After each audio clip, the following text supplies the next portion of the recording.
Hi, everybody. Welcome to Digital Distribution Platforms with Evan Turner and myself, Adriel Wilson. Um, Evan, do you want to tell the good people at home what they're in for with the panel today?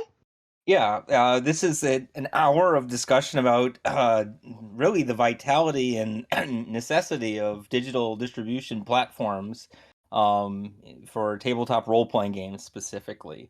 And the way this is going to work is I'm going to present on, kind of a historical perspective on digital distribution uh, platforms, and then Adriel Wilson will come in with a present day perspective on precisely those platforms, which are so vital for the circulation of our games.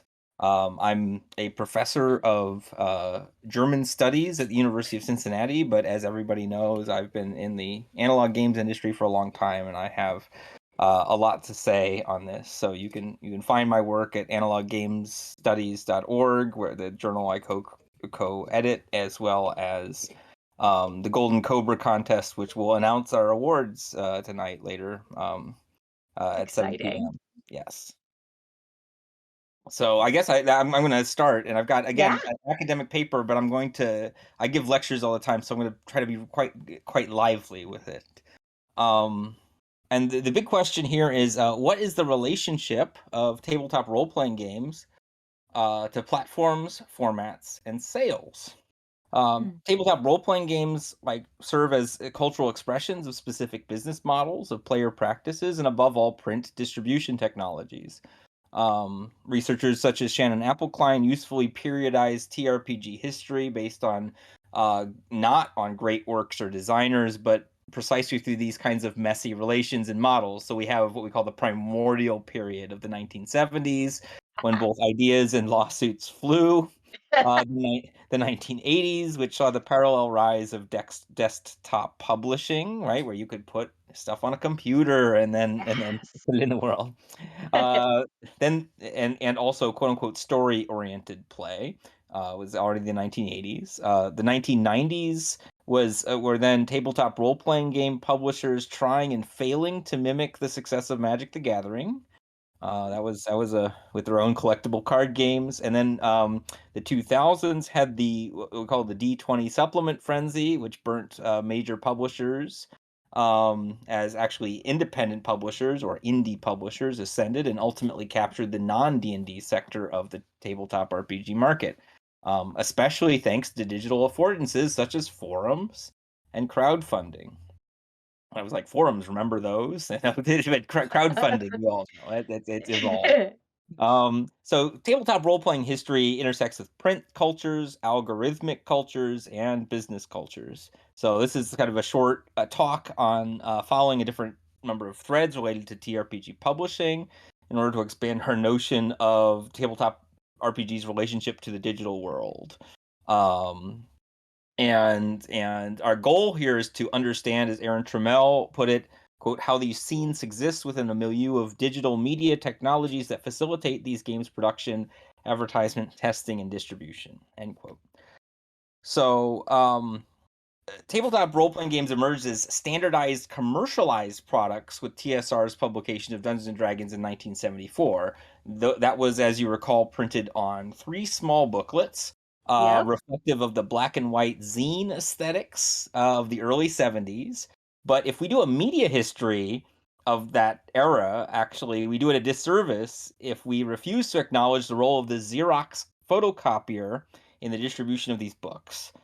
John Peterson has estimated that up to 50% of any circulating D&D copies in the mid 1970s were all illegal photocopies of the rules, circulating among young people for little to no money exchanged.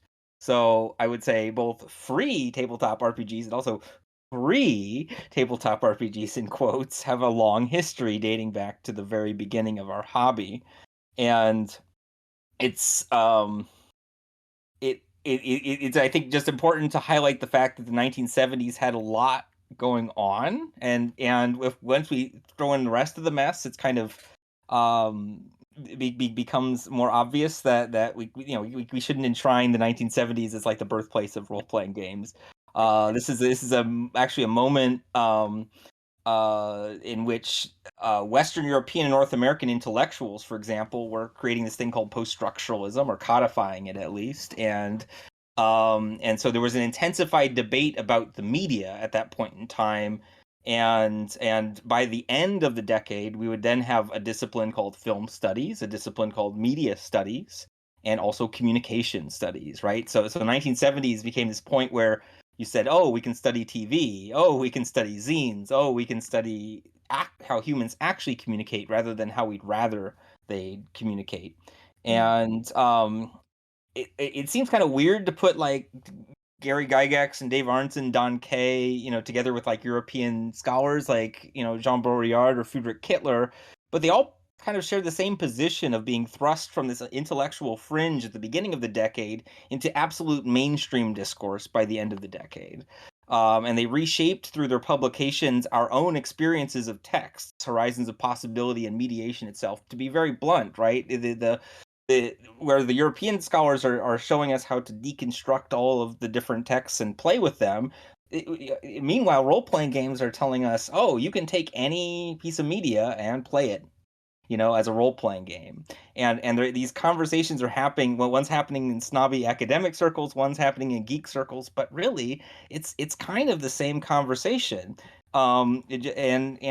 Computing is also another thing that's happening in the 1970s, where again we start the decade with massive mainframes that were being fed data reels, and by the end of the 70s, we have personal computer appliances. So if we're looking at the 1970s, we should not be looking at the individual genius of these people at TSR. We should be looking at this massive global movement of ideas, of technologies, and even also, I should say, that the birth of electronic dance music, of hip hop culture, of disco. It's all happening during that time.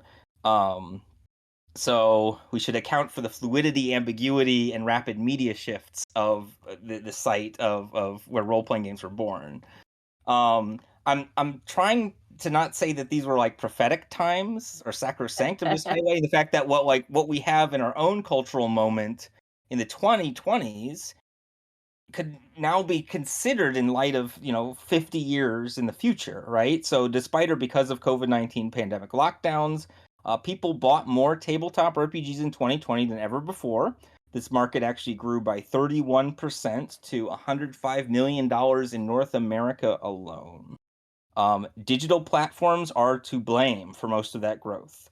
That means crowdfunding via Kickstarter or Indiegogo, on-demand print services such as Mixam or Drive-Thru Cards, play platforms such as Roll20 and Beyond Tabletop, as well as streaming and pre-recorded play. You all know the brands, Critical Role. I'm going to highlight Dimension 20, Utopia, and Friends at the Table because they're ideologically aligned with myself, and all to be found on Twitch and YouTube.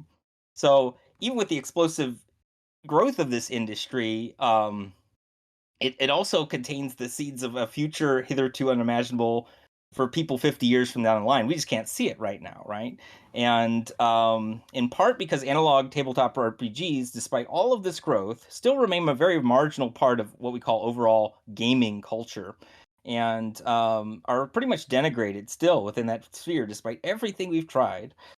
So it's also very difficult for us to see how our fairly mundane practices of distribution are going to be lauded as groundbreaking later, but we have to try, right?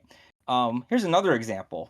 There's a well-known 1830s case. Maybe you heard about the Bronte siblings. The four Bronte siblings created their own imaginary world called Angria, which was written up by Branwell Bronte, the guy who you don't hear about. Of course, you hear about Charlotte Bronte and Emily Bronte. Branwell Bronte was a bit of a loser, and this is well known. But he has this handwritten, without punctuation, document that he kept in private. And this fantasy world that did not exist in 1830s would have been dismissed in the 1830s as child's play or folly at its own time, even though it was influenced by reports from the Napoleonic Wars at the time. By the end of the 19th century, however, Angria would already become this like prestigious like thing that the Brontes created. By 1933, all these scribblings that Branwell Bronte created were subjects of hot debate by the Bronte Society.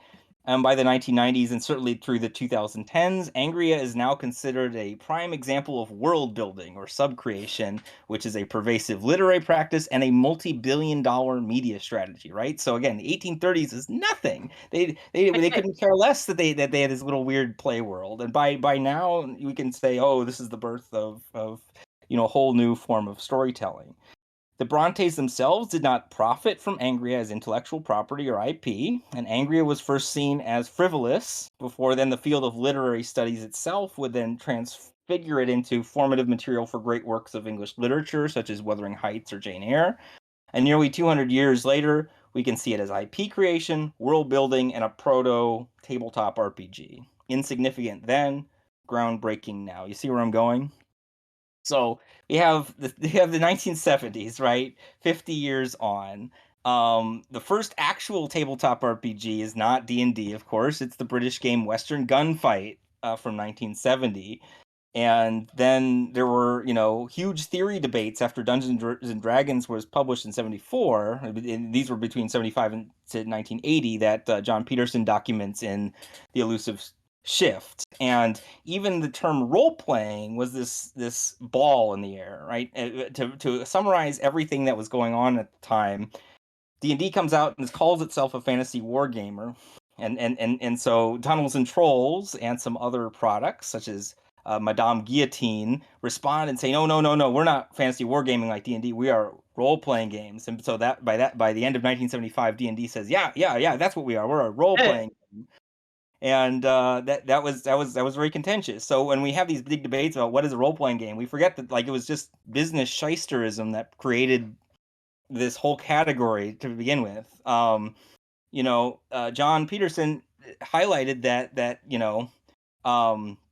Once Upon a Time in the West, which actually functions as a role playing game, calls itself Rules for Gunfight War Games, but became rebranded as a role playing game because, again, role playing games were selling better in 1979 than gunfight war games, right? So if we have these explanatory exceptions, we can talk all we want about the language, and Jose Segal's research has done so. Commercial considerations of format and audience actually determine what we consider to be a role-playing game, and I think we should highlight that when we're moving forward in all of the all of the platform weirdness. That what is it that we are selling is always a moving target, and what we brand it as is also a moving target. And the other point that John Peterson makes in Elusive Shift is, of course, this merger of the war game community and the science fiction fantasy fandom, which were separate fandoms in the mid 70s, and they began to smash together by the early 80s, and that's the Elusive Shift and his title. So a fairly heterogeneous and commercially driven set of game publications are then suddenly considered a coherent body of work in retrospect, right? So it makes me wonder what are we going to smash together from this era, right? So again, we can talk about the 1830s or 1970s as like origin points of geniuses and foresight, or we can acknowledge that fairly just mundane acts of situated creativity, later publication, and legal and illegal forms of circulation within specific media ecosystems can just have a huge impact on the future, right? I mean, it's the systems that matter and not the people within the systems. So I guess the rest of the talk is then to try and draw this map out further, right? The modern indie tabletop RPG scene, then, as we know it, has roots in the analog fanzine culture of the mid 20th century. But since the 1990s, it's been primarily a digital creation conceived and nurtured within spaces that always mix commerce theory and play. Everybody who's like, oh, I just want to sell games, but I don't want to theorize them over there. I'm like, sorry, that's going to happen in your space, right? Everything is going to mix in your space, and it's always been that way too. Because of this fact, business practices in the digital realm that apply to analog tabletop RPGs are going to be very, right? The business practices in the digital realm are going to have an enormous impact on what RPGs we consider relevant and and what we even discuss. Um, so a creator can pay the printing costs for a physical book to be distributed to a print brick and mortar store, but it's much more likely they're going to sell a PDF on the platform, such as DriveThruRPG or itch.io, each of which has its own algorithms that you then walk into, basically, concerning popularity, reviews, and relatedness that will also place not only your product, but certain other kinds of products before the eyes of the customers. Roll 20, for example, presumes that play itself will in part transpire on the platform, which doesn't happen with DriveThruRPG. You're not playing the game on DriveThruRPG. Maybe you are. Maybe this is the future. But it's then sold as a service through a subscription model, and with games then as kind of plugins on a broader platform. We can certainly argue in platform studies that humans are ultimately the platforms for the analog games. You can't run without us, right? We do the calculations in our heads. We come up with the imaginary stuff. But it certainly matters, at least, if then we're playing them on Discord, if we're playing them on Roll20, if we're playing them in person with laptops open and phones out or not, over letter correspondence or any other form of mediation. And finally, the simultaneous discussion and promotion of these games across any number of digital platforms, from forums to social media, link together game content and format with community discourse and options for immediate purchase of digital products. So you saying, I just played this session of this game that you can then link to and buy, that's huge. That's huge, right? It was not necessarily that easy in the brick and mortar days. And so when we speak of sort of the post-digital analog gaming culture, we're expecting this peculiar mix of the what the platform itch.io calls physical games, which are often never physically manifest, right? You'll buy a digital PDF using digital means, and you'll be digital, but it's called a physical game because you need a human to play it. So just I think in the original paper I talked a lot about Honey Heist actually as an example of this. So we can dive into Honey Heist later if we have time. But I want to jump back to the fact that you have the zine culture on the one hand, and then also the indie tabletop uh emergence of comes with the emergence of the World Wide Web. So internet saturation in the 90s meant that topic groups on pre-World Wide Web bulletin board systems, BBSs, then led to email lists, such as the famous RGFA email list, which was started in 1992, public HTML web forums, such as The Forge or Story Games, then groups formed on social media, such as Google Plus and Facebook, until we've finally come to rest in our current era of Twitter, itch.io, and various private Discord channels. I think we're straddling between Twitter, Twitch, itch.io, and DriveThruRPG on sort of equal-ish footing, but we can discuss what that is, and then Discord, right? And what roles those play is one thing, and the other thing is how are we also providing content for them, right? How are we also the product for any number of these platforms? And especially, I'm looking at you, Twitter. Um, so one thing is that when people look back at these early forums, often scholars and designers point out at the Forge as this primary catalyst for the indie tabletop RPG scene, but also this really awful place that was particularly combative.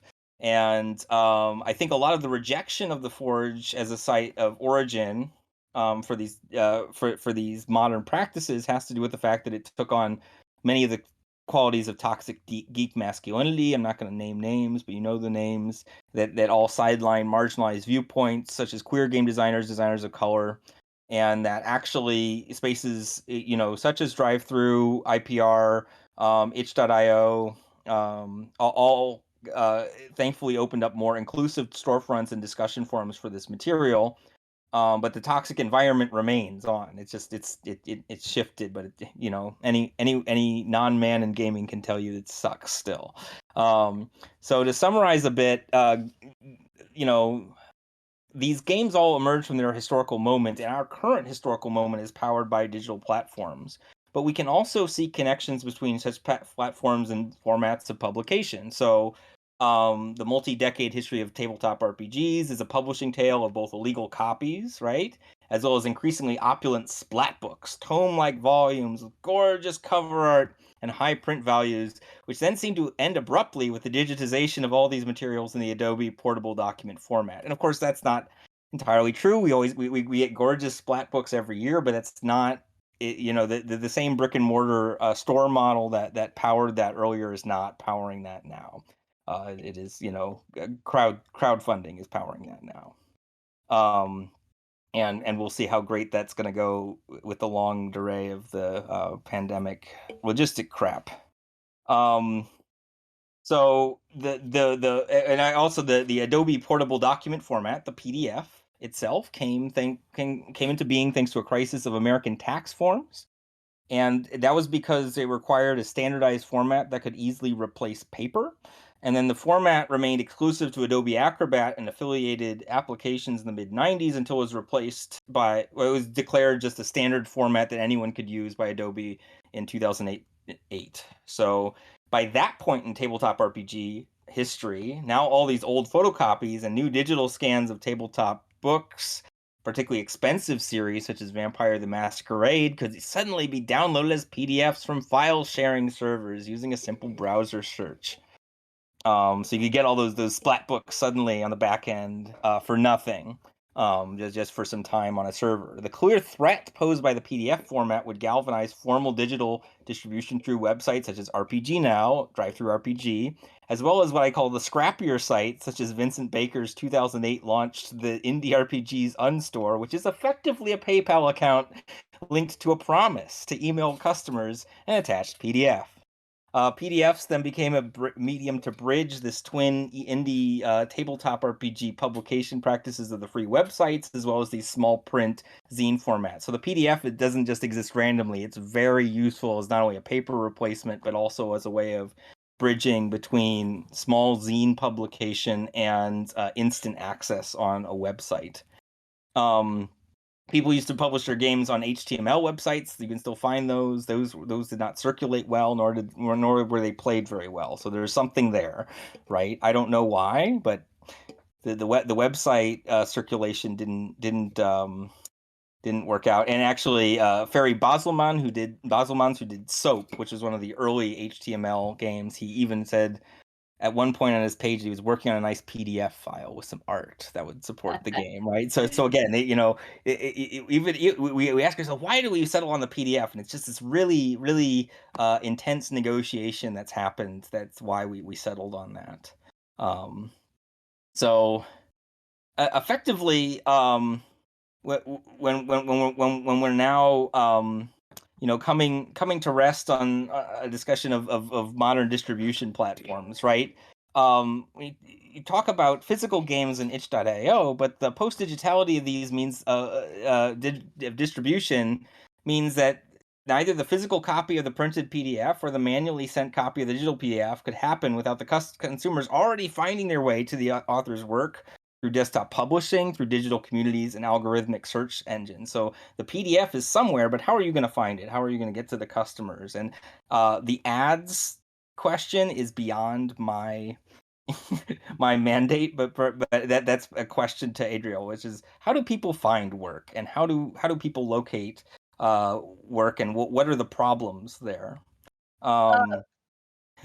So yeah, I mean, effectively to conclude, I mean, we have a you know an Indian commercial RPG scene with the dependency on these various platforms, and I think our platform dependency is probably far greater than we think in determining what our creative output is. And I just want us to remember the role of these sometimes invisible digital tools in our modern conception of our gaming spaces. So that's my presentation. And Adriel, there's a lot to chew on, but you've got your time now. Well, thank you, Evan. That was a ton of super interesting information. And I think I'm going to start by letting y'all know who I am. I'm Adriel Wilson. I am the indie a publisher relations representative at DriveThru RPG. So if you've ever hit that contact button as a publisher, come to my inbox. As well, I am 1/4 of Ninth Level Games. We're known for Kobolds Ate My Baby, Mazes, Schrodinger's Cats, The Excellence. And part of the reason I was really excited to be a part of this talk was to get to take some time to encourage everybody out there who's making tabletop games to find ways to make your games digital. So I'll start with the question you sort of left me with, Evan, which is about advertising. How do you find an audience for your games? So for ninth level games, we started out making our own zines on, the copier at Chris and Dan's work, and we'd put them together and go to cons and sell them. And that was the business model for a long time. That was over 20 years ago. We're now in a position where we've got kobolds available digitally. We've done different kinds of reprints, and we did a Kickstarter to reprint the original zine that we made way back when. And so we have spent years, literal years, building an audience by being present, by running fun games, and being recognizable. But that's not going to put food on my little dog's table. What is expanding that audience, making more products, and finding ways to sort of increase the return on the amount of work we're doing. Because it doesn't make sense to do this as a business if you're not interested in growing and growing your audience, growing your income, growing your catalog. So digital spaces really help with that. And what we've done to sort of build up our list and our community is we take names at cons. We do use online advertising. We do Facebook advertising. We do advertising through BackerKit, which both have been quite fruitful. Facebook, a little bit less so than BackerKit. Highly recommend their marketing if you can get in there to advertise your crowdfunding campaigns and add-ons for those campaigns. But let's say you don't want to do crowdfunding at all. On sites like itch.io and DriveThru, there are customer email tools. That's one that I encourage publishers to use all the time. It's your space to tell your customers what your latest game is about, that you made an update to a past game, that kind of thing. So those tools exist for folks who've downloaded your games and opted into getting emails. Now on DriveThru, because while as a publisher, I use both sites, with my wonderful day job, I am obviously committed to DriveThru and very loyal to it. So on our site, regarding promotion, it seems overwhelming at first, right? Because you've been given this back end of tools and you're just trying to get your titles up there and make sure that they look right and your previews look good. The next step, that's when you want to get into marketing and promotion. So at DriveThru, you earn publisher promotion points. And those are just given to you automatically every month and also whenever you make a sale. So with those points, you can buy banners on our website. You can submit your title as a deal of the day. All of that, right, builds your audience. And so other things that can do that are putting your title up on sale, making sure that you're opted into site-wide sales. On Itch, participate in jams. definitely participate in jams, because I know as a user, I've picked up a lot of titles being like, oh, this was in that jam. I also want to play that game. So basically, on drive-through, whenever someone purchases your title, whether that's for free, on sale, or full price, they are added to your customer list. If they're opted in, you can email them. If they're not, you can't. But the point is that you've got that customer list, and that's your sort of like your nest, your little, maybe it's the egg in the nest, where you are going to use that community to kind of help spread the word about your games. But let's say you're new, like completely new at this, and you're like, how do I even get one? Use every free tool out there. Set up a Twitter account, set up an Instagram account, join spaces on like Reddit or Facebook groups, wherever you choose to interact on the internet. Join spaces that are dedicated to tabletop games. Follow the rules, but whenever you have the opportunity, make sure you talk about your game. Say, hey, I'm working on a game, or I just published my latest title. Would any of you be willing to look at it? Because nobody, like, let me back up a little bit. As a creative person, I always want everything to be perfect before I put it out the door. That's super unrealistic. So I need to first make the thing. Once I make the thing, I have to tell people about the thing. That is one of the hardest parts, like being like, look at this game I made. So use the tools on the digital distribution sites available to you. Go to conventions. Metatopia is the frickin' best as a designer, because when you sign up as a designer, you get this wealth of amazing play testers. And if they like your game, then they might want to follow you and might want to join that little community that you're building.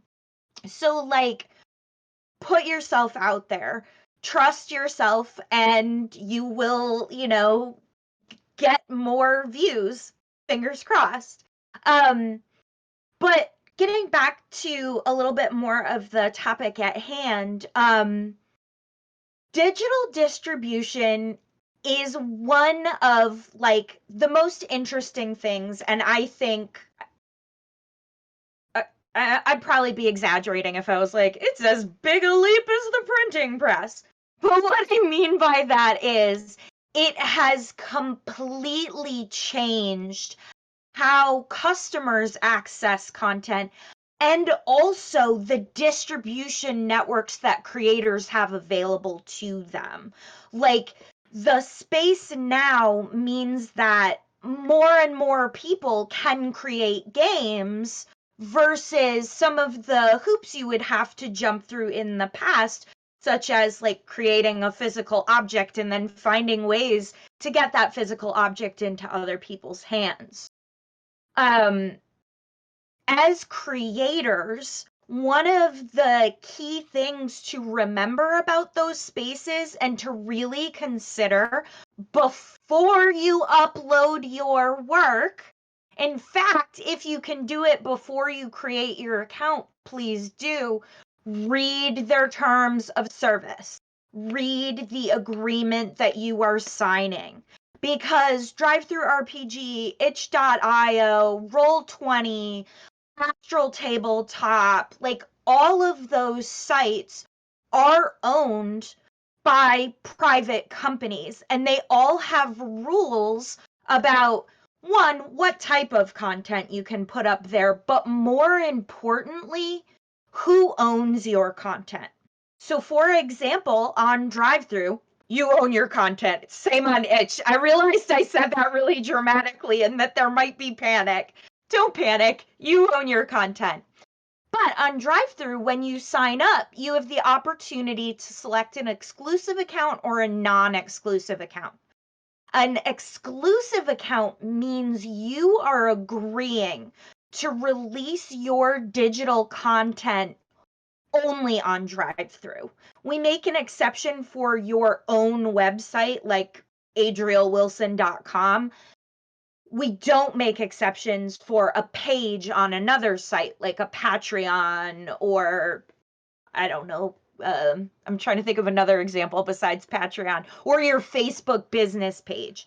Those things are excluded by that exclusivity agreement. If you do print on demand with us, you can sell those physical books anywhere you want. And I know that it's a lot when you're like, I got my title, I'm ready to distribute it. I am going to sign up and I'm going to do it all right now. But please take that time to review that information, because it will save you some frustration and heartache in the future. Okay, so now I've said that. So, one of the things I have done in my life is earned a master's degree in library science. I love organizing information. And so, for me, as a person who, as you can see, has a lot of books and a lot of physical RPGs, it was really hard to make that transition into the digital space. But when I realized the tools available to me for organizing all those digital games, I got really excited. A nice thing about an itch or a drive-through is that they've got your library there for you. So assuming, you know, nothing blows up for years to come, you'll be able to access those games through your library on those sites. Some of them offer print on demand. Gumroad is one of the sites that I frequent a lot for sort of non-RPG content, but I'm seeing more RPGs showing up on Gumroad because they do digital as well as print on demand. So that's another thing to consider as you are the player and user of these RPGs. How do you like reading digital content? Where is the place that you can focus most? Is it your Kindle? Is it your iPad? Is it your phone? Okay, then what are the options library-wise for your collection? Like, I know at drive-through we have a library app for iPads, and it's great because, like, I even have the library app on my computer because I can just access everything in my drive-through library app from there. So consider the ways you like to consume your text-based media and focus on that and find whichever, like, as a customer, whichever platform is going to provide you the most content in that space where you like to read and collect. And another thing to keep in mind with that is that oh my gosh, I just totally forgot what it was. It was super important too. Oh well, I'll just move on to the next thing then. So the nice thing about, or one of the nice things about RPGs moving further in this digital direction is that you do have instances like Roll20 where, without being in the same space, you can share the same visual. Sort of like using Tabletop Simulator or Board Game Arena. You're able to, at a distance, be seeing and interacting with the same content. And I think that that is where those virtual tabletop platforms really shine. Many of them are creating their own library systems. Like, I know that Roll20 was, and maybe they've done this already and I'm just not up to date on it, have done the thing where you can also buy the book on their site. So if you're a big virtual tabletop user, you could be like, I've got all my, like, mouse guard in one place. And I find that, like, a super useful thing. But, is that how you play games? who knows how things will change as we move into different phases of this pandemic. But if you think that you're going to be playing a lot online, those are some great options to look at for places to transfer your RPG library, right? Like, do you want your RPG library physical? Do you want it on drive through? Do you want it on itch? Do you want it on an external hard drive that you plug in when you're looking for that one particular title? Off. So it offers, like, all of us the ability to access more content, create more content, but it also does present that challenge of, how do I get my content to get to the top of the content list? And also, as a user, how do I find content that I really like?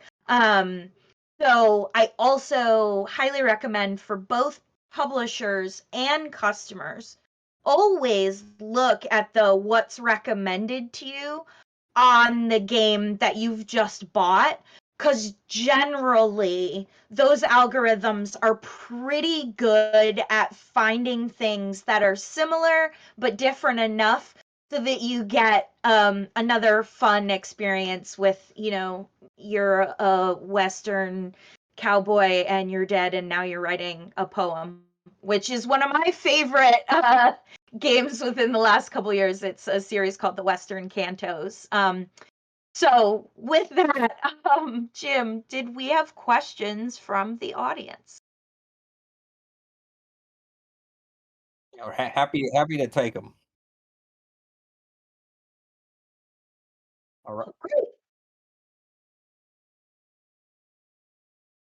I, Cool. I Wait, got a bunch of notes. One is this interface between a customer email list, which again, email is pretty old by this point, right? Right. So yes. if we're thinking about new communication technologies versus the older platforms, right? We've got an email list that then interfaces usually with a checkout platform. And I think, a lot of us agree that if your checkout experience is shit, then you will not be able to sell your thing. Right. People will not trust it, and they will not want. I mean, so it's like the first thing you design is your checkout experience, Yeah. and then finally then you have a PDF that or something, but often a PDF or an EPUB or a Roll20 plugin, whatever, that then somehow, as you talked about, has to go into a library somewhere, and either the onus is on you to organize the library and you have to trust your hardware and your own organizational system, both of which are issues, or you get to place faith, like we all do with Steam and other platforms, that this digital object we purchased will be in there in perpetuity.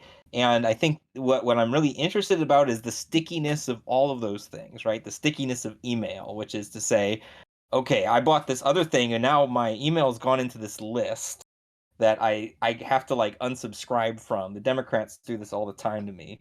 You donate to someone for a good cause, and then suddenly you get on these lists. Then you go It's to the. No, go ahead. in drive through, it's fairly easy to unsubscribe from any list that you don't want to be in, and I believe that you can set your account to opt out of emails completely. I need to double check that, but we take people's email address privacy really seriously. Like, a publisher cannot see when I send Kickstarter emails for our publishers because publishers can't include external links. When I send that email, I see the list of customers because I have access to that information already. When a publisher sends it, all they see is numbers. These are the number of people that you have on your list total. These are the numbers of people who have opted in, essentially, to receive an email from you. Like, I agree, it's an old technology, but it's an effective one. Yeah. it builds audience, it builds numbers, and it's not even about folks reading your entire email. It's about them remembering that you exist. Yeah, so what it's leading me to is sort of the nebulousness of ads and the importance of, I think, more traditional ways of reaching out to people, right? Which is Yeah. you send them a mail because you have a relationship with them. Then they choose to to go to a site that they trust, and Yep. that then once they've verified this, that then they're going to get a product that they can put somewhere that they can find it again. Yeah. Yeah. I So, mean, yeah. that is it essentially. No, yeah, I mean, because for me, again, we have a lot of discussions, for example, in IGDN and other networks about, how do we get people to find their games? And there was a while where people said Facebook ads were pretty good, but the algorithm, and this is where we're getting into, algorithm discussions. Like, drive-through algorithms may be great for recommendations because I think you guys know the audience. Facebook, of course, is or soon to be called Meta, to mark this historical moment. Is basically AI managing millions, if not billions, of accounts, and they don't really care. They've got a equation that's putting stuff in front of people's eyes, and a tiny tweak in that equation can mean the difference between however much money you put in for advertising on Facebook going somewhere or not, and that's what Yeah. publishers have been telling me. So, and from my perspective, I've also done, I worked in video games from about 2005 until 2019. And so I've done a lot of community management and seen the behind the scenes kind of tools that get used to track data about people and to cohort them into particular groups, which is key when you are doing advertising, right? So, as you were saying, like Facebook ads aren't as effective as they used to be.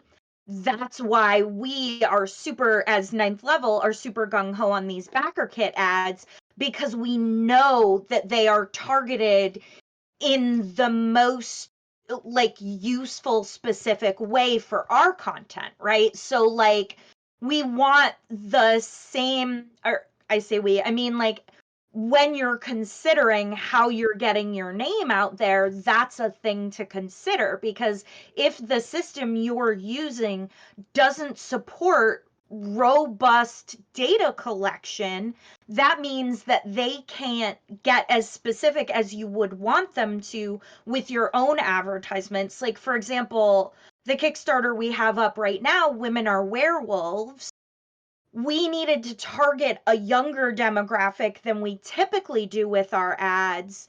And as a person who's been behind the scenes, I know Facebook can cohort a lot more than it is willing to do for me, Joe Schmo off the street who's paying their $10 for an ad versus like a backer kit, or any system that has more of an understanding of the tabletop game space can do in terms of effective advertising. And Women Are Werewolves was very effectively advertised. I'm already a backer. I definitely back that. You yay. That was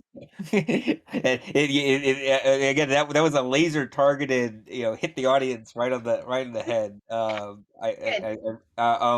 But that aside, you Yeah. mentioned backer kits, so I want to talk about backer kit as another invisible component, because a lot of creators right now, you'll say, and again, I think there's an idea of independence that's at work here, Mhm. right? Where they say, okay, I've done this Kickstarter, and now I'm forced to use BackerKit because it is literally the best sort of database aggregator, of everything that you're getting from Kickstarter, to then sort of port it over into a fulfillment environment. And maybe you can talk more about what BackerKit does as a platform, and why this sort of invisible other piece of software is so vital for today's RPG distribution. So BackerKit sort of came in and I want this to sound as kind as I mean it, because I love Kickstarter and we use it a lot.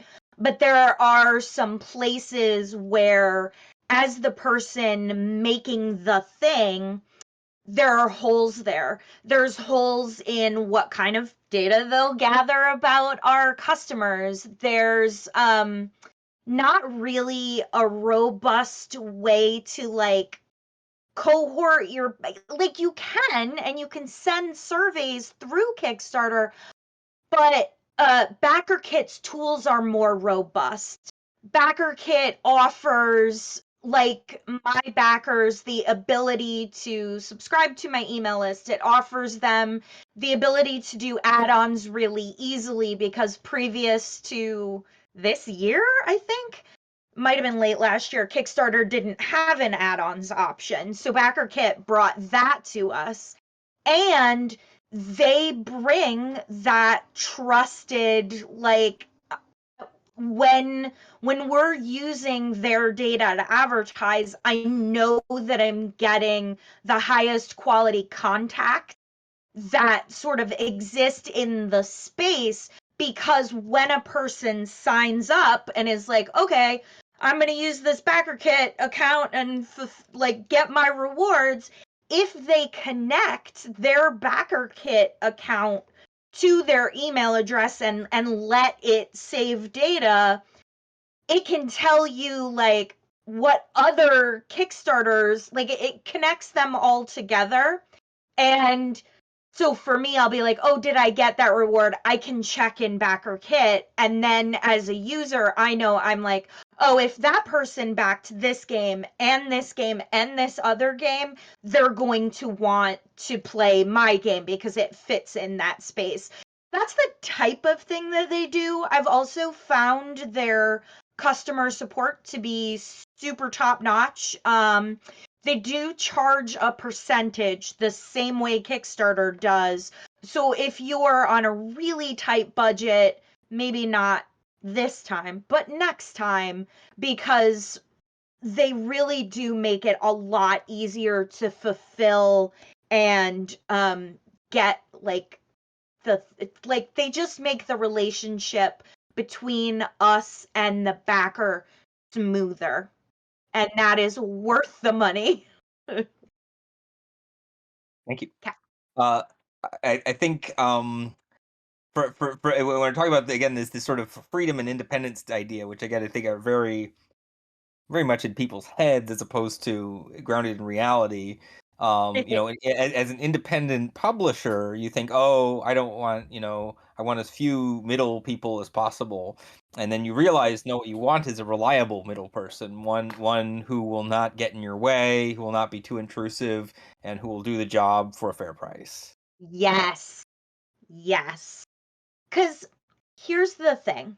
You could try and do it all yourself, but why reinvent the wheel when there are a ton of folks in that space who have done the hard work for you? Does it mean that like you will not make every single cent that you could have?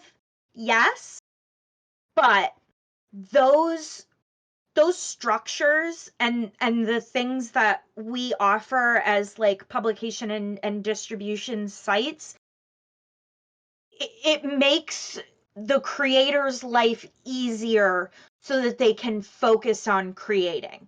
And that is like, to me, one of the most valuable things that like moving in as we are like more and more in tech directions, that's super valuable to me, right? And like we have even stuff like accessibility, right? Like we allow on drive-through, you can upload multiple files to your content. I know Itch does that too.